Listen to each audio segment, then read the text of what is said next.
লাগবে যে সাদা, এটা যেন না থাকে। তা আপনি প্রথম যেটা আপনি কপি করতে পারেন, আবার control J just control J press করলেন, দেখেন এতে একটা কপি হিসেবে গেছে। এই লেয়ারের এই যে ভিজিবিলিটি অফ করে দিলে এটা দেখেন এই পিএনজি আকারে সব সেভ দেবেন।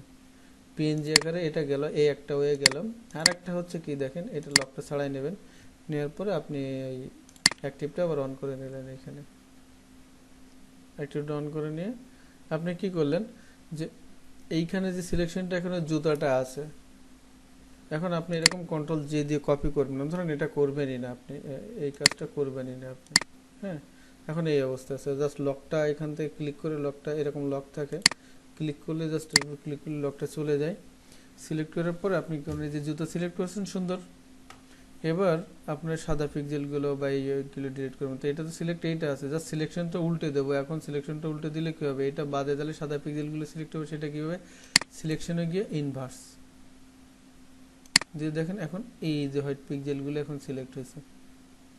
আর আগে ছিল কি, এই জুতাটা সিলেক্ট ছিল, এইগুলো সিলেক্ট ছিল না। জাস্ট আমি সিলেকশনটা উল্টো করে দিলাম, দেওয়ার পরে এই উল্টো করে দেওয়ার পরে কিবোর্ড থেকে ব্যাক স্পেস অথবা ডিলিট কি, ব্যাক স্পেস কি অথবা ডিলিট কি চাপ দেবেন, দেখেন ওই সাদা পিক্সেলগুলো ডিলিট হয়ে গেছে। জাস্ট কন্ট্রোল ডি দিয়ে ডিসিলেক্ট দেবেন, আপনার ব্যাকগ্রাউন্ড রিমুভ হয়ে গেছে। এখন আপনি এইভাবে ফাইল থেকে সেভ অ্যাজে এইরকম মিনিমাম 7টা আপনি যে কোনো আইটেম, আমি এখান থেকে পিএনজিতে সেভ দেবেন। পিএনজি আমি আবারও বলি, আগে দিয়েছেন জেপিজিতে কোনো সমস্যা নেই, জেপিজিতে দেবেন। আর এটা দেবেন এই যে ব্যাকগ্রাউন্ড ট্রান্সপারেন্ট রাখা, যে ব্যাকগ্রাউন্ডে কিছুই নেই, ট্রান্সপারেন্ট রাখা, এটাতে হচ্ছে পিএনজিতে সেভ দেবেন। ফাইল সেভ অ্যাজ, এখানে যাবেন, ক্লিক করবেন, ক্লিক করার পর পিএনজি আপনি ডাউনলোডে দেবেন না কোথায় দেবেন, দেওয়ার পরে এখান থেকে আপনি আপনার দিয়ে দেবেন, হয়তো 1 নম্বর 2 নম্বর বা যে নামে, 1 নম্বর 2 নম্বর 7টা দিতে বলছে, সেভ দিয়ে দেবেন। ওকে, এখন দেখেন এটা সেভ হয়ে গেছে। এখন আপনার কাজ শেষ, এটা কেটে দেন বা সেভ পিএইচডি আকারে রাখেন, এটা ডাজন্ট ম্যাটার। এখন আমি গিয়ে একটু দেখি, ডাউনলোডে গিয়ে দেখেন আগে একটা পিএনজিতেই আর জেপিজিতে যেটা দিয়েছিলাম সেটা হচ্ছে, জেপিজিতে দিলে কিন্তু এই যে ব্যাকগ্রাউন্ডটা সহ আসে, হ্যাঁ। আর পিএনজিতে দিলে দেখেন এইখানে একেবারে ফাঁকা জুতা। তো এইসব জুতাগুলো আপনি ওই ইসের উপরে, আপনার আইটেমের উপরে কিন্তু নিয়ে দিতে পারবেন। যেমন আপনি যেখানে পিৎজা নিয়ে কাজ করেন, তাহলে পিৎজা বা যদি এরকম ছবি তুলে দেয়, তাহলে আপনি কিন্তু এইভাবে ব্যাকগ্রাউন্ডগুলো রিমুভ করে জাস্ট পিএনজি ইমেজগুলো আপনার উপরে বসাতে পারেন। আগামী ক্লাসে আমরা এটা দেখব।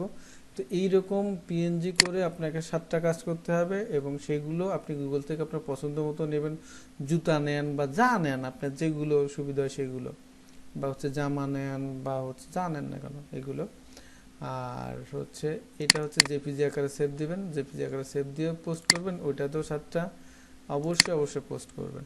এটাই ছিল আজকের টপিক্সটা। আশা করি আপনাদের বুঝতে সমস্যা হয়নি।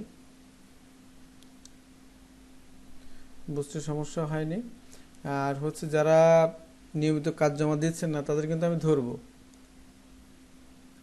তাদের যখন ধরবো, তারা কিন্তু জরিমানা ছাড়া পার পাবেন না। যে যায় আগে থেকেই এখান থেকে লিভ নেন না কেন, কোনো যায় আসে না, কাজ কিন্তু আমার হাতেই। কাজ করবেন না, তাদের কিন্তু আমি ধরবো।